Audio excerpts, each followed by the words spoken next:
साथियों नमस्कार, मैं असलम चौकदार। फेसबुक लाइव में आप लोगों का हार्दिक स्वागत है, अभिनंदन है।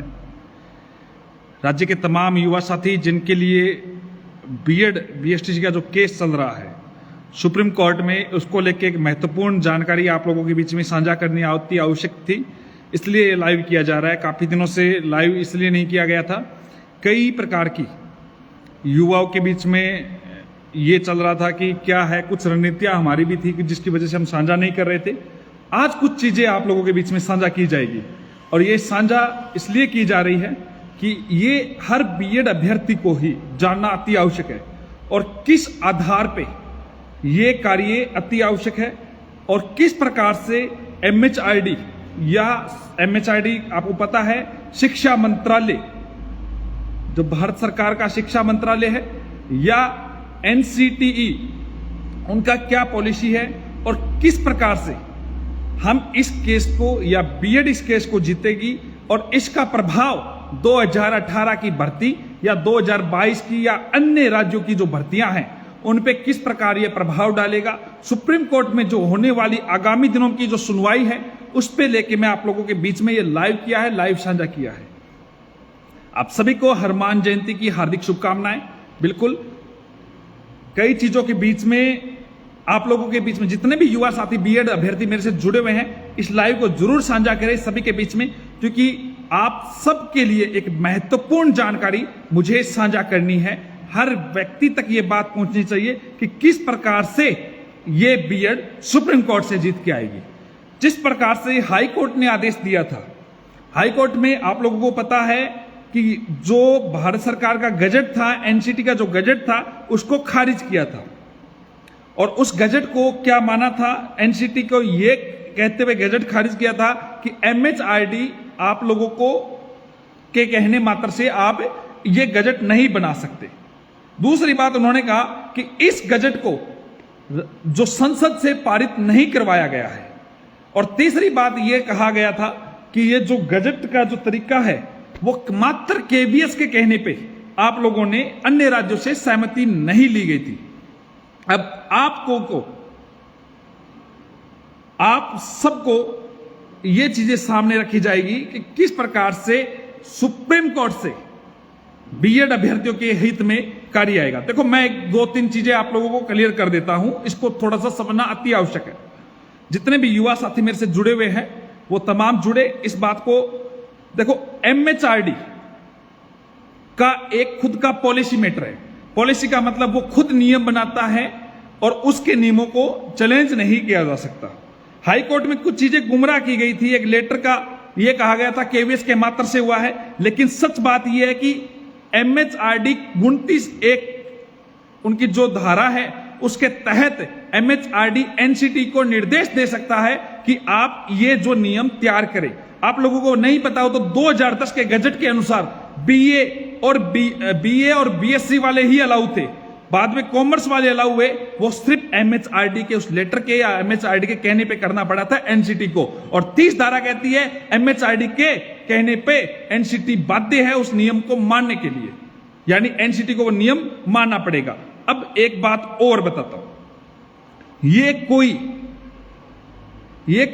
ये जो है ये नोटिफिकेशन है, गजट है, ये एक्ट नहीं है। जैसे आरटी एक्ट 2005 या एनसीएफ जो 2005 आरटी एक्ट 2009 वगैरह, वो नहीं है जिसको संसद से पारित करवाने की आवश्यकता है। ये एक नोटिफिकेशन है और ये इसको संसद से पारित करवाना जरूरी नहीं है। और इसमें भी एनसीटी का जो खुद का पॉलिसी मेटर है, एनसीटी का खुद का जो 23.2 धारा है एनसीटी की, वो स्पष्ट तौर से कहती है एनसीटी की कि एनसीटी का राइट है कि वो समय समय पे नियमों में बदलाव, नियमों में मतलब चेंज कर सकता है, नियम को खारिज कर सकता है, नया नियम बना सकता है, पुराना नियम हटा सकता है या कोई चीज ऐड कर सकता है। आप लोगों को पता ही है एनसीटी इस मामले में और आगे बढ़ चुकी है और आगे बढ़ते हुए बीएड को शामिल करते हुए, बीएड के साथ साथ आप लोगों को यह पता है कि अब एमएड प्लस बीएड को भी शामिल कर रही है, इंटीग्रेटेड कोर्स को। इस बात का आप लोगों को पता है। मैं आपको वापस दोहरा रहा हूं कि एमएचआरडी 29(a) के तहत निर्देश दे सकता है एनसीटी को और एनसीटी समय समय पे अपने नियमों में बदलाव कर सकता है और एनसीटी एमएचआरडी के नियमों को मानने के लिए बाध्य है। और एनसीटी के नियमों को मानने के लिए राजस्थान सरकार या राज्य सरकार पंचायती राज रूल्स स्पष्ट तौर से कहता है कि राजस्थान सरकार भी इन नियमों के लिए मानने के लिए क्या है, बाध्य है। दूसरी बात, कई बार आप लोग ये 2-3 चीजें और रख रहा हूं। राजस्थान की कोर्ट से जो आदेश हुआ था, उस आदेश को आप पढ़ेंगे तो उस आदेश में यह चीज कोर्ट ने भी कहा था कि आप पंचायती राज रूल्स का उल्लंघन कैसे कर रहे हैं। उस आदेश में जिसमें आप गजट खारिज हुआ है, आपको ये नियम या तो मानते, ये पूछा गया है उस कोर्ट के आदेश में जो अखिल कुरैशी जी ने दिया था।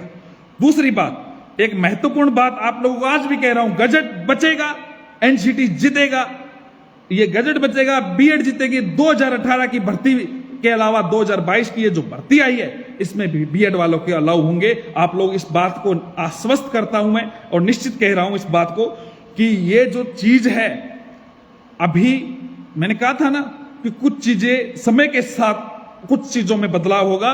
एनसीटी के अलावा एमएचआरडी एसएलपी लेके आई है दोस्तों, ऐसे नहीं लेके आई है जी, तोड़ मेहनत की है और उसके हिसाब से ये काम कर रहे हैं और आप लोगों को अंजाम तक पहुंचा के रहूंगा। इस बात के लिए पहले भी मैं प्रतिबद्ध था, आगे भी रहूंगा। आप लोगों को एक चीज और बता देता हूं दोस्तों, ऑर्डर हुआ है सब्जेक्ट टू एसएलपी 2018 के। कई लोगों को यह लगता है कि क्या होगा क्या नहीं होगा। सब्जेक्ट टू एसएलपी का मतलब है जो एसएलपी के अधीन ऑर्डर है। अगर मान लीजिए मामला हाईकोर्ट में होता, सिंगल बेंच या डिवीजन बेंच में होता, तो राजस्थान सरकार सिंगल को डिवीजन में चैलेंज कर देती, 2-3 साल लटका देती, डिवीजन को सुप्रीम कोर्ट में चैलेंज कर देती और लटका देती। लेकिन यह मामला सुप्रीम कोर्ट का है, सुप्रीम कोर्ट का नियम उसको मानना पड़ेगा। अगर बीएड वालों को कहा जाता, बीएड वालों के बारे में यह आदेश होता है बीएड वालों के फेवर में, तो सरकार को नियुक्तियां देनी पड़ेगी बीएड वालों को, इसी भर्ती में आगे भी देनी पड़ेगी और दिलाएंगे। दूसरी बात, सरकार चाहे नई पोस्ट क्रिएट करे या समायोजित करे, लगभग सरकार नई पोस्ट क्रिएट करती है। आप लोगों को ना पता हो तो मैं बता देता हूं, 2012 की जो भर्ती है राजस्थान की, 3rd ग्रेड की 40,000 के लगभग भर्ती थी, 60,000 से अधिक लोग नियुक्तियां ले चुके हैं। पता कर लीजिए, 60,000 से अधिक नियुक्तियां ले चुके हैं और अभी भी 1,000 के लगभग और नियुक्तियां लेंगे। समय लग सकता है। 2012 की भर्ती ये 3rd ग्रेड की थी जो पंचायती राज के द्वारा करवाई जा रही थी, क्योंकि उसमें ऑर्डर हुआ है नई सीट क्रिएट करने का।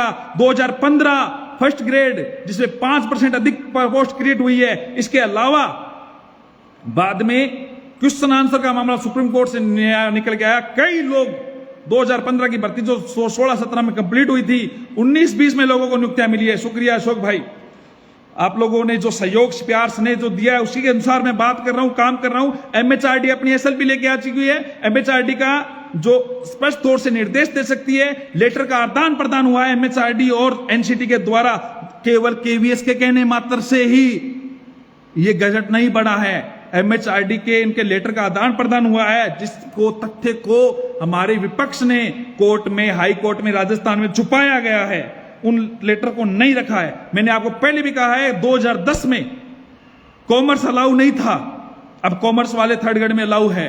ये एमएचआरडी के कहने पे एनसीटी ने किया और एनसीटी को मानते हुए पंचायती राज रूल्स के तहत राज्य सरकार को मानना पड़ेगा।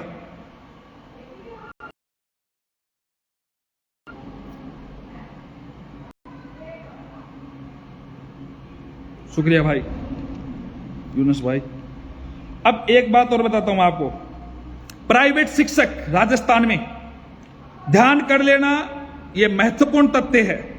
केवल सरकारी ही स्कूलें नहीं होती, एजुकेशन के जब पॉलिसी बनती है ये सबका पॉलिसी मैटर होता है और उसी के तहत प्राइवेट शिक्षकों की जो संख्या है, हमारे पास सारी आरटीआई है।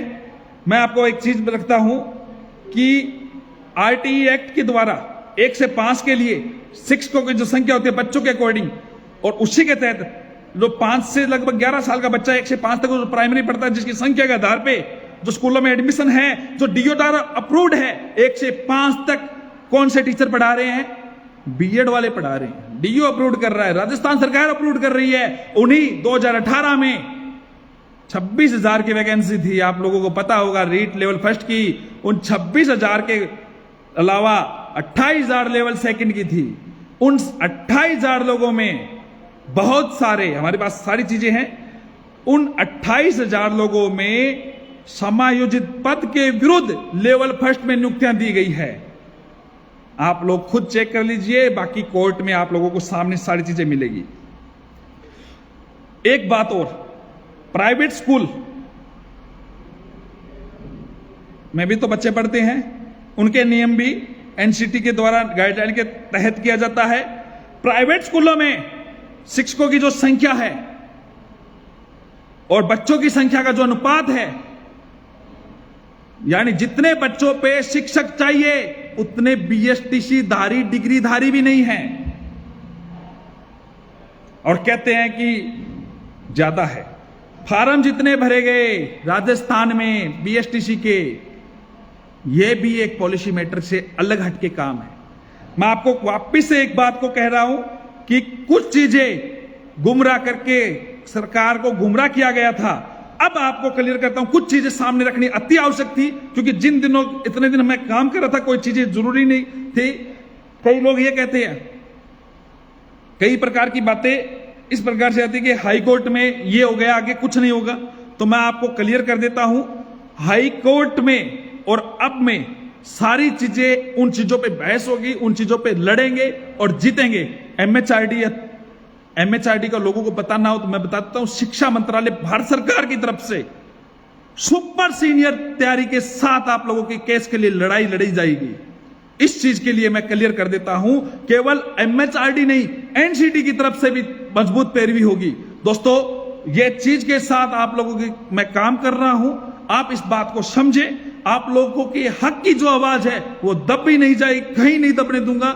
वो चीजें, जिन चीजों की वजह से मैं आपको एनसीटी का गजट बचेगा, कुछ चीजें मैंने आपको यहां लाइव में साझा की है, कुछ चीजें आप लोगों के लिए जाननी अति आवश्यक थी कि एमएचआरडी 29A के तहत निर्देश दे सकता है, जिसके आधार पे ये खुद का पॉलिसी मैटर है। एमएचआरडी खुद नियम बना सकता है। ये नोटिफिकेशन है, एक्ट नहीं है जो संसद से पारित करवाए जाए, ये बात ध्यान रखे। और समय समय पे एनसीटी की जो धारा 29(2) के तहत एनसीटी स्पष्ट तौर से कर सकती है कि कहीं ना कहीं अपने नियमों में बदलाव कर सकती है, नियम चेंज कर सकती है, नया नियम बना सकती है, और नियमों के संशोधन के साथ साथ संशोधन कर सकती है या नियमों में फेरबदल कर सकती है। और नियमों में फेरबदल करते हुए 2010 में बीएड को एनसीटी ने नियमों में फेरबदल किया था, बीएड के आउट किया था। 2018 में उन्होंने बीएड को शामिल किया है। 2021 में BEd plus MEd 4 years integrated को शामिल किया है।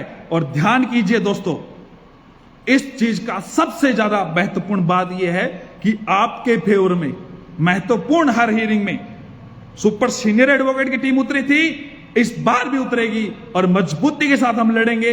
जो चीजें, जो कमियां रही थी पीछे, उन चीजों को पीछे छोड़ते हुए आगे बढ़ेंगे और उसी के साथ हम आगे बढ़ेंगे। एक और, बार बार कई बार लड़कों के मैसेज आ रहे हैं वीडियो भर्ती को लेके, टीएसपी के युवा साथी कॉल मैसेज कर रहे हैं। जो व्यक्ति प्रभावित हुआ है उसके लिए मैं कोशिश करूंगा, और कोशिश ही नहीं, आपको राइटली अलाउ करवाएंगे। आप इस बात के लिए हम पूरी प्रतिबद्ध है और आगे भी इसके लिए मैं काम करूंगा। ध्यान करें, रीट की वैधता राजस्थान सरकार ने लाइफ टाइम कर दी। किस आधार पे कर दी? एनसीटी ने कर दी, तब कर दी।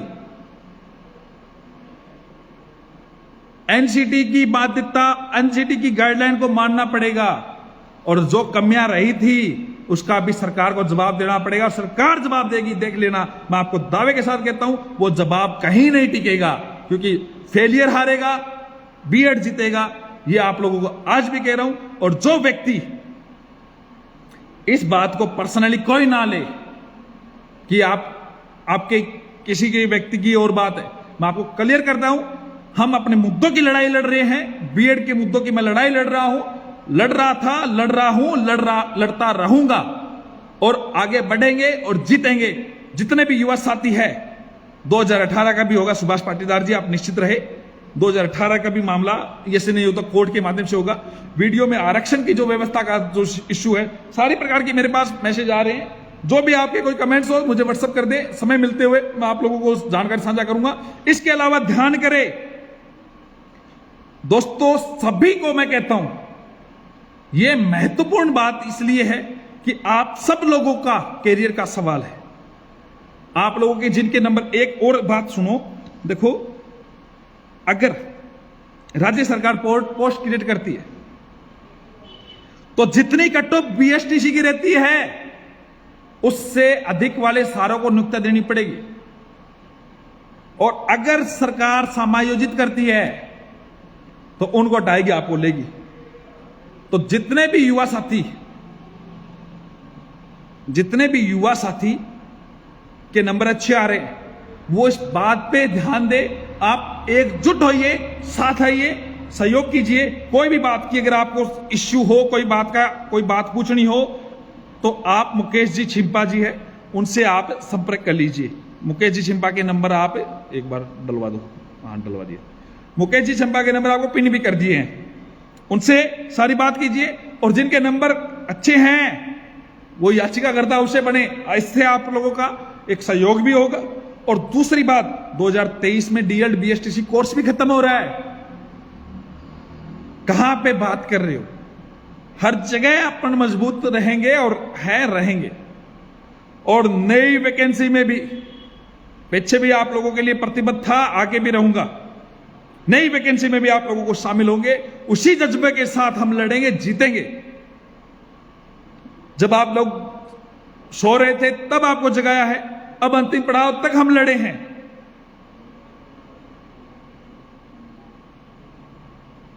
और मैं आपको कह रहा हूं, एनर्जी के साथ रहिए दोस्तों, हर वक्त के साथ रहिए। वक्त हमारा है, हमारे वक्त के साथ हम आपको जवाब देंगे। और संभवतः आपको एक वीक पहले ही मैं आपको कुछ अच्छी न्यूज भी साझा करूंगा। जय हिंद, जय भारत, शुभ रात्रि, शुभ रात्रि, शुभ रात्रि।